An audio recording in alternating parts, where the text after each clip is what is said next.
আজকে আমরা কোথায় গেলাম আর কি কি করলাম, শেষ পর্যন্ত কি কি হলো সবটা জানতে দেখতে থাকুন পুরো ভিডিওটা। একেবারেই স্কিপ করবেন না, না হলে মিস হয়ে যাবে অনেক কিছু। হ্যালো, কেমন আছেন সবাই? দ্য মিস্ট্রি হার্টে সবাইকে স্বাগত জানাই। আজকে চলে এসেছি আরও একটা ইন্টারেস্টিং ভিডিও নিয়ে। ঠিক সকাল সকাল স্নান করে এত গাছে ফুল দেখে মনটা বেশ ভালো হয়ে গেল, তাই মালা গেঁথে নিলাম। মালাটা কেন গাঁথলাম সেটা পরে শেয়ার করব। এখন চলো রেডি হয়ে নেওয়া যাক, কারণ আজকে আমরা কোথাও যাব। আজকে কোথায় যাব সেই জিনিসটা জানতে হলে দেখো পুরো ভিডিওটা। সকাল সকাল রেডি হয়ে যাবার পর মনটা তো বেশ ভালোই লাগছে, তার সাথে মালা কেন গেঁথেছি এটা পরেই জানতে পারবে। তো চলো, আজকে ড্রেস আপ ছিল আমার পিঙ্ক হোয়াইট। এরপর বেরিয়ে পড়লাম আমরা আমাদের গন্তব্যস্থানে যাওয়ার জন্য। দেখতেই পাচ্ছ জায়গাটা বেশ দারুণ। আমরা ঠিক কুলিয়া মলানদিঘি সাইড দিয়ে যাচ্ছি, আর এই সাইডের আশেপাশের জায়গাটা বেশ সুন্দর, কারণ মিডিলে রাস্তা আর দুপাশে গাছপালায় ভর্তি। যেখানেই যাচ্ছি সেখানেই যেন সবুজে ভরা। গ্রাম্য সমাজটা দেখতে বেশ সুন্দরই লাগে। আজকে যে জায়গায় আমরা যাচ্ছি সেখানে কিন্তু রবীন্দ্রনাথের অনেক স্মৃতি জড়িয়ে আছে। জায়গাটা এত সুন্দর দেখে যেন মনটা ভালো হয়ে যাচ্ছে। আজকে যেখানে যাচ্ছি বহু দিনের ইচ্ছা ছিল যে সেই জায়গায় যাই, কারণ অনেক কিছু শুনেছি, অনেক কিছু দেখেছি, কিন্তু চোখের সামনে দেখার মজা তো আলাদাই। রাস্তায় যেতে যেতে চোখে পড়লো এখানে তো শুটিং হচ্ছে। Wow, nice. জায়গাটা এত সুন্দর হবে না বা কেন? আর আমরা যেখানেই যাচ্ছিলাম সেখানেই যেন এক নতুন নতুন কিছু ঝলক। এখানে পাশে নদীটা দেখলে কত বড়। আমাদের পৌঁছাতে বেশ দেরি ছিল, সেই কারণেই ভাবলাম একটু কোথাও নেমে রেস্ট করে নেওয়া যাক। বাবা রে, আমরা এখানে যে নেমেছি এখানে কি গরম, সহ্য করা যাচ্ছে না। জানি না সারা দুপুরে কি হবে। আমার মা এখানে বসে আছে, দেখতেই পাচ্ছ বেশ সবুজে ভরা লাগছে। এই হচ্ছে শান্তিনিকেতন সোনাঝুরির হাট। আমি তো আজ প্রথমবার দেখলাম। দেখো কত মাদুল, কত কি নিয়ে যাচ্ছে। এখানে ব্রিজটা দেখো, ও মাই গড, ভয়ানক আর সুন্দর দুটোই কিন্তু আছে। আর কিন্তু জাস্ট কিছুটা মিনিট বাকি আছে আমরা যে জায়গায় যাচ্ছি সেখানে যেতে। আমি এখানে কিন্তু ঘুমিয়ে পড়েছিলাম, বিকজ আমি বহুত টায়ার্ড ছিলাম। হঠাৎ করে যখন চোখ খুলি দেখছি ও বাবা, আমি তো পৌঁছে গেছি। আমরা চলে এসেছি বোলপুরের মা কঙ্কালী মায়ের থানে। চলো এবার যাওয়া যাক সেই জায়গায় যেখানে মায়ের দর্শন পাবো। এখানে দেখতে পাচ্ছ লাইন দিয়ে এত এত দোকান, কিন্তু আমাদের কাছে একটা কার্ড আছে যেখানে আমরা আগের বার যখন এসেছিলাম তখন নিয়েছিলাম। তো সেই জায়গায় খুঁজতে খুঁজতে আমরা কিন্তু পৌঁছে গেছি। আন্টিটা কত কিউট, এক রাস হাসি নিয়ে আমাদের সাথে কথা বলল। বেশ ভালো লাগলো আন্টিটার সাথে আবার আলাপ হয়ে। এত এত জিনিস আছে, সেখান থেকে কিন্তু অনেক কিছু জিনিসই আমি নিয়ে নিলাম। এই সুতোটা নিয়েছিলাম গাছে কি বেঁধে মানত করব বলে, কিন্তু ভাবিনি যে শেষ পর্যন্ত এরকম হবে। যাই হোক, দেখো আমরা কিন্তু প্রবেশ করলাম মন্দিরের ভেতরে।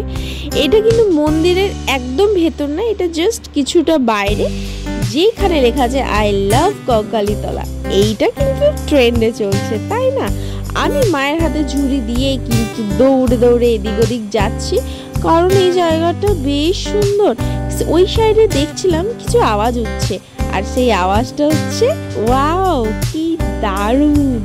এখানে সবাই ডান্স করছে, আর এদের ডান্সটা কিন্তু ইউনিক। চারিদিকে দেখো সবাই কত কত জিনিস নিয়ে বসে আছে। এই সব জিনিসগুলো কিন্তু এখানেই পাওয়া যায়। কত কি কাঠের জিনিস। আর এই জায়গায় শুনলাম নাকি মানত করলে সত্যি কিছু পাওয়া যায়। আর এই জায়গায় দেখলাম আরো একজন ট্যালেন্টেড কেউ বসে আছে। আমি লুকিয়ে লুকিয়ে মায়ের দর্শন করে নিলাম, কারণ এত লাইন ছিল, জানি না কখন দর্শন পাবো।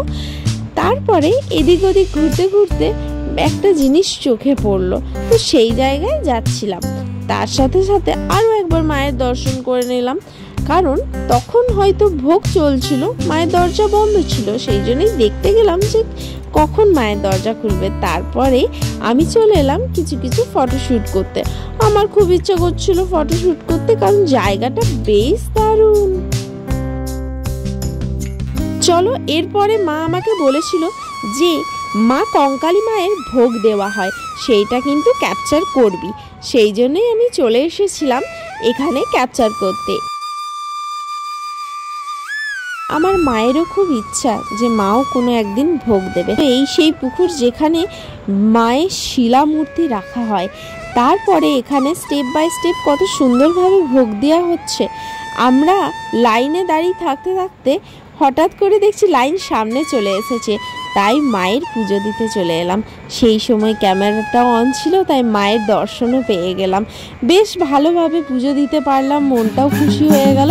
পুজো দিয়ে বেরিয়ে আসার পরে মাকে দেখছি এখানে ডান্স করছে। বেশ দারুণ লাগলো, কারণ একঘেয়েমি জীবনে এইসব চেঞ্জেসটা বেশ ভালোই লাগে। সবাইকে কত কিউট লাগছে, সবাই এক রাশ হাসি নিয়ে এইরকমভাবে ডান্স করছে। তার সাথে আমিও কেন পেছনে থাকি, আমিও লেগে পড়লাম এদের সাথে।